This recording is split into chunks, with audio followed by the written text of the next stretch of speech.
ചില അത്യപൂർവം സേനാംഗങ്ങൾ തെറ്റായ രീതിയിൽ പെരുമാറുന്നവരുമുണ്ട്. കേരളത്തിലെ പോലീസ് കുറ്റങ്ങൾ തെളിയിക്കുന്നതിലും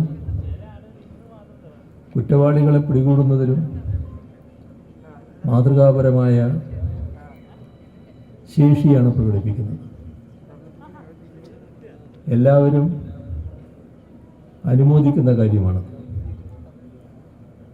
അതിനനുസരിച്ച് കഴിവ് തെളിയിക്കാൻ നിങ്ങൾക്കും ആവണം. ഒട്ടേറെ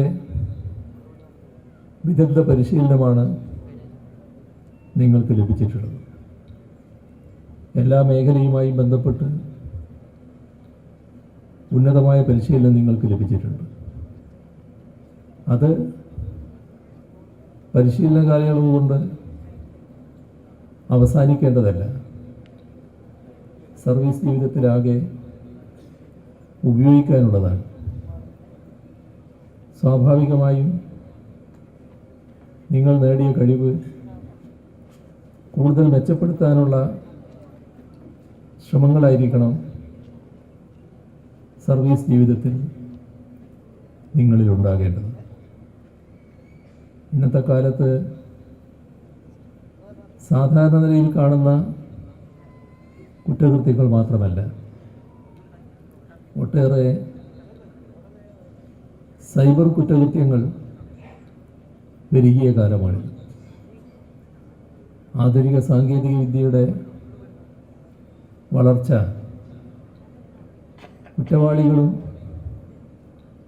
വലിയ തോതിൽ ഉപയോഗിക്കുകയാണ്. കേരള പോലീസ്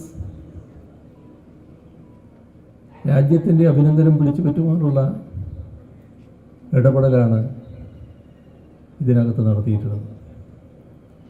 അപ്പോൾ നിങ്ങളും ആ തരത്തിൽ തന്നെ ആ കൃത്യങ്ങൾ നിർവഹിക്കുന്നതിന് പ്രാപ്തരാകേണ്ടതായിട്ടുണ്ട്. സേന എന്ന് പറയുന്നത് ഏതെങ്കിലും ഒരാളുടെ മികവിൽ നിൽക്കുന്നതല്ല, കൂട്ടായ്മയാണ് ഏറ്റവും പ്രധാനം. ആ കൂട്ടായ്മ ശക്തിപ്പെടുത്താനാകണം. കേരളത്തിലെ പോലീസിന് ഒട്ടേറെ യശസ് നേടാൻ കഴിഞ്ഞ കാലമാണിത്. നല്ല പേര് പലതരത്തിൽ ലഭിക്കുന്നുണ്ട്. എന്നാൽ വളരെ അപൂർവമായി ചില അത്യപൂർവം സേനാംഗങ്ങൾ തെറ്റായ രീതിയിൽ പെരുമാറുന്നവരുമുണ്ട്. അത് ഗൗരവമായി കരുതലോടെ നീങ്ങേണ്ടതാണ്. നിങ്ങൾ ഇടപഴകുന്നവർ നിങ്ങൾക്കിടപഴകാൻ പറ്റുന്നവർ മാത്രമായിരിക്കണം.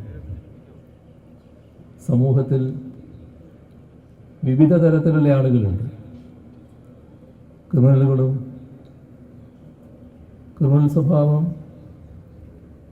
തൊഴിലാക്കി മാറ്റിയവരും ചിലർ നമ്മുടെ സമൂഹത്തിലുണ്ട്. അവരുമായി ചങ്ങാത്തം കൂടലോ പരസ്യമായി അവരുമായി ഏതെങ്കിലും തരത്തിൽ ബന്ധപ്പെട്ടതാണ് എന്ന പ്രതീതി സൃഷ്ടിക്കലോ ഒരു തരത്തിലും പോലീസ് സേനയ്ക്ക് ചേർന്നതല്ല. ചിലർ അത്തരം കാര്യങ്ങളുടെ മേലെ നടപടികൾക്ക് വിധേയരാകേണ്ടി വന്നിട്ടുണ്ട്. നിങ്ങൾ മാതൃകാപരമായി ആ കാര്യങ്ങളിൽ ശ്രദ്ധിക്കുന്നവരാകണം. നല്ല ബന്ധങ്ങൾ മാത്രമേ തുടരാൻ പാടുള്ളൂ.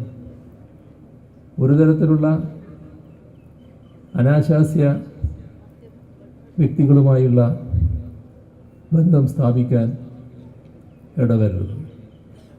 കാരണം അതവർ ദുരുപയോഗപ്പെടുത്തും.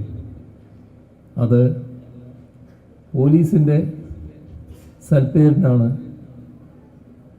ദോഷമുണ്ടാക്കുക.